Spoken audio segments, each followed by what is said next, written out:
పిల్లగా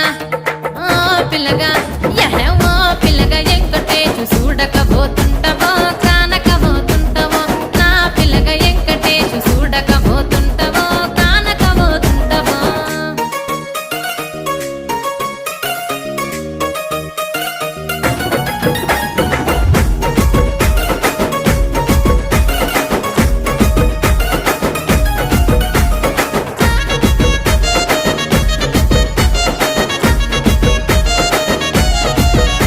ఓయ్ కండ్లకు కాటుక వెడితే కన్యాకుమారి